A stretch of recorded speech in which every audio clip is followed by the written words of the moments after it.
Please welcome Bill Merkel. Thank you for inviting me to speak here. First, to John's point, given how difficult it's been to talk about climate policy in Congress, I'm actually hopeful that today is the rapture so that the politics are a little easier. But that aside, none of those guys are going to qualify. Right. That's true. I was asked to come speak about Senator Cantwell's CLEAR Act, which we've developed in Senator Cantwell's office over the course of the last 3 years. And there's a lot of different proposals of how to achieve real emissions reductions in Congress. And we have the challenge of figuring out how can we achieve these emissions reductions in reality, and then once we've figured out what needs to be done to achieve those emissions reductions, we need to figure out how can we get this done politically.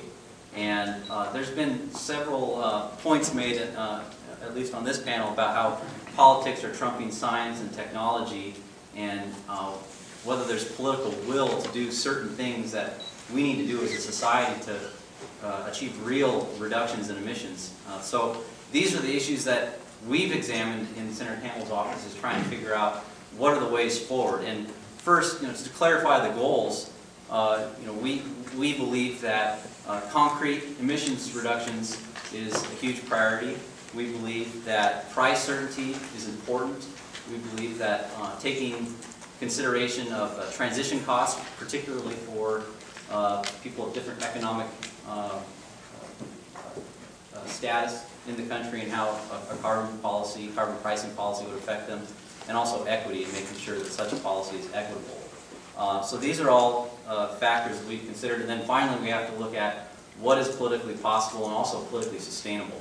In answering all of those questions, we've come to have a piece of legislation that essentially is at the heart of it, in terms of raising the revenue, is a carbon tax, a form of a carbon tax, and then combined with one of the major drawbacks that's been discussed about a carbon tax is how do you achieve emissions reduction certainty. So we've blended in some features of a cap and trade to cap the amount of carbon shares that are actually allowed in the economy.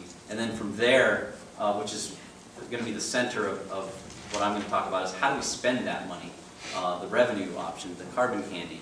And why we've decided in our particular model to spend it the way we do.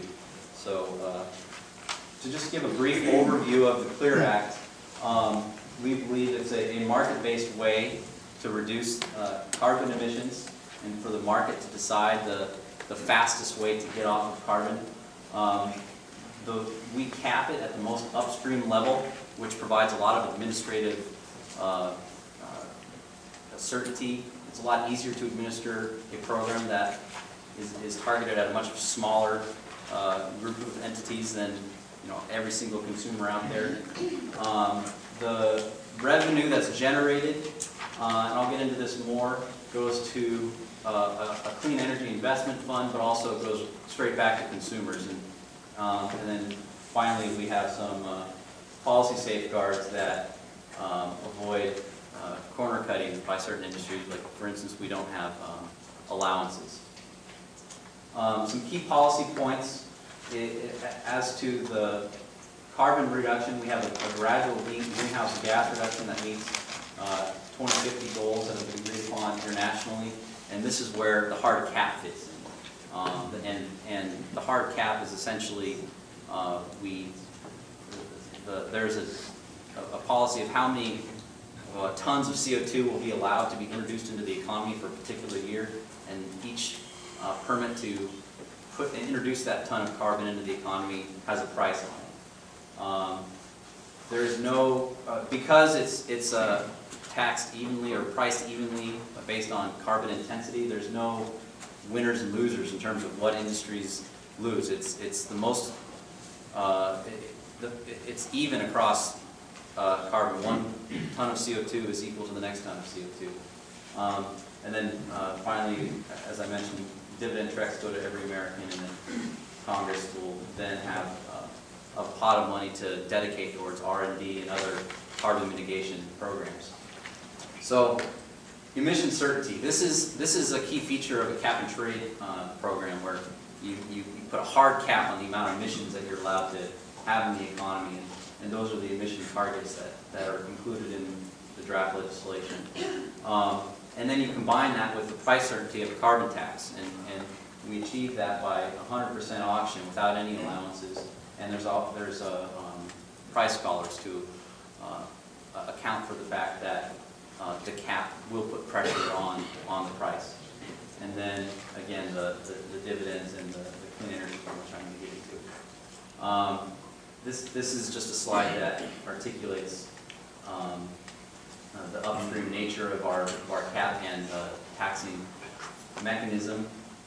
We found that if you tax at the point at which the carbon is entering the economy, for instance, the mine mouth, the port of entry for oil, for instance, we found that there's only a couple thousand entities in the entire country that would be subject to the carbon permit purchase requirement. And then that price is then passed on to consumers down the line. So that's a much different mechanism than, obviously taxing like a gas tax, for instance, which is essentially on the consumer. So consumer dividend. This is really the heart of, I see I have 5 minutes left, but this is really the heart of why I was asked to come talk. Like how do we spend the revenue that we raise in our mechanism? We've estimated through our different models and studies that about $120 billion would be raised in our annual auctions. And the auctions would be for permits to inject carbon into the economy for that particular year. 75% of the auction revenues would go straight back to consumers on a per capita basis. So every consumer, it's basically one of the most progressive ways to return a refund back to the consumer, because the poorest consumers use the least amount of energy, but they're going to receive the same exact rebate as the wealthiest consumers who use the most energy. So it's very progressive across the spectrum. The average refund for family of 4 is about $1,100. But what we've also found, and this is to the progressive nature of this mechanism point, about 70 to 80% of Americans come out ahead or are kept whole. That is, the increased cost that each American will see in their carbon energy usage, be it for fuel for their vehicle, for embedded carbon costs in some of the products that they purchase.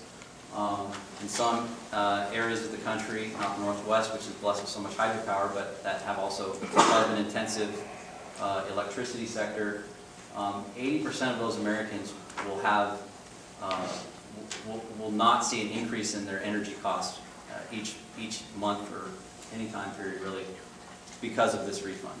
It's only the wealthiest percentage of Americans that will see an increase in energy costs. And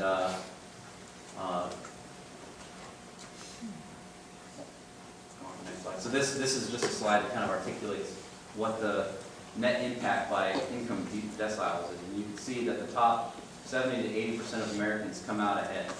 And then the top 20% of Americans, they're going to be their average increased cost for energy based on the mechanism we have for the refund.